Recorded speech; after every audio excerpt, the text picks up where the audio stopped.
But remember, transfer deadline day is Monday. The window closes at 7 in the evening. Myself, Alex Crook, Danny Murphy will take you through the deadline and beyond, live right here on talkSPORT. Alex Crook has been doing such work in this window, and he hasn't stopped yet. Alex joins us live. Alex, good morning to you. What's your top story this morning? Good morning. Well, I think it has to be the latest on Christopher Nkunku and Chelsea. We've known for a while now that Chelsea have been trying to move him on. A fee has been agreed in the last few moments, as we touted yesterday, actually, on the talkSPORT website. £36 million with AC Milan. That's what they're willing to pay. And Nkunku has been given permission to fly over to Italy and undergo a medical. It's not done yet because I think Nkunku still has to agree to take a salary reduction. But if this does get over the line, then I would expect Chelsea to step up their interest in the likes of Alejandro Garnacho and Xavi Simons, who we're going to talk about in this section as well. And then I think focus will turn to getting Nicholas Jackson off the payroll between now and Monday. And probably could be the first of a few exits at Stamford Bridge, Alex, right?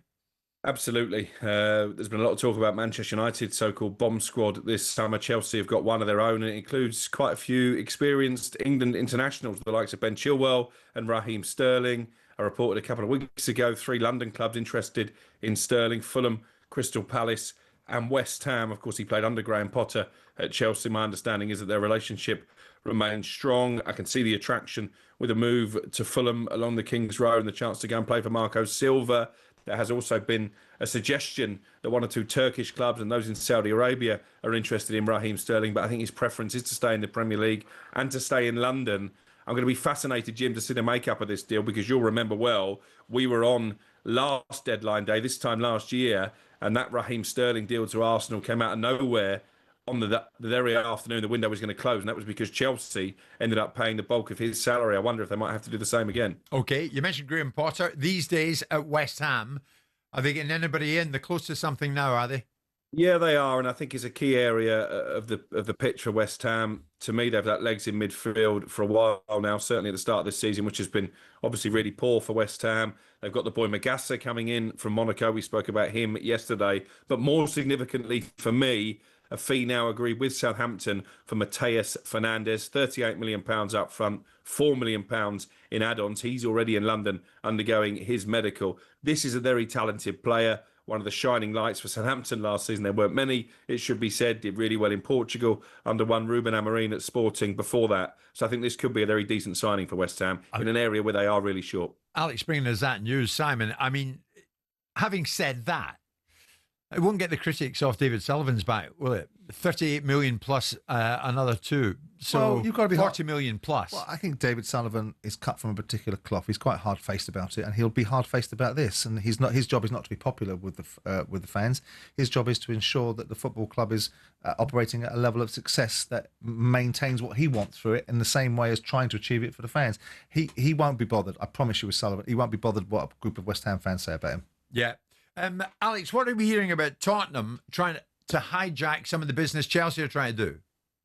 Well, they've still got a big hole, haven't they, in the form of a number 10. James Maddison is going to miss most of the season injured. They tried for Morgan Gibbs-White. Obviously, that one didn't happen. They tried for Eberechi Eze. That was really close. They agreed a fee with Palace, personal terms in place, and then Arsenal came in and stole him away. They're now trying to do that to Chelsea. Xavi Simons, who I've mentioned already this morning, someone that Chelsea have been on the trail of for a while. He's been given permission by RB Leipzig to fly to London to, in their words, discuss his future. And I think he's going to hold discussions not just with Chelsea, but with Tottenham as well. 65 million euros is the magic number as far as Leipzig are concerned. So now Nkunku is off the payroll. I think Chelsea are very much still there when it comes to Xavi Simons, and it might be up to him which of those London rivals he wants to join. This is one, I mean, Alex, it's interesting, Simon, this is one Daniel Levy really wants to win, isn't it?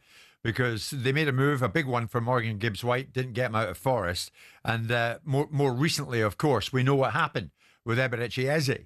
So they want to get hold of this boy, Simons, and nail it down. They wanted to get hold of Eze. You know, they wanted to get hold of Gibbs-White. Yeah. I mean, there's no lack of wanting to get things done. But like most things... He's got to land one.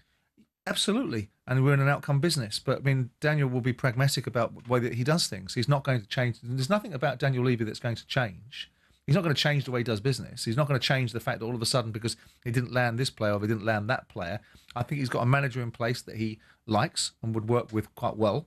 I think Thomas Frank is going to make that step up between getting a certain player at Brentford that he's used to getting different players at Tottenham.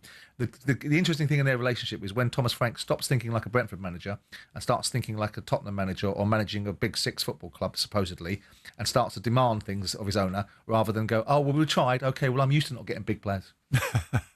Alex, you want to finish on Garnacho? Is this happening? Is he out of United? Well, it certainly looks that way.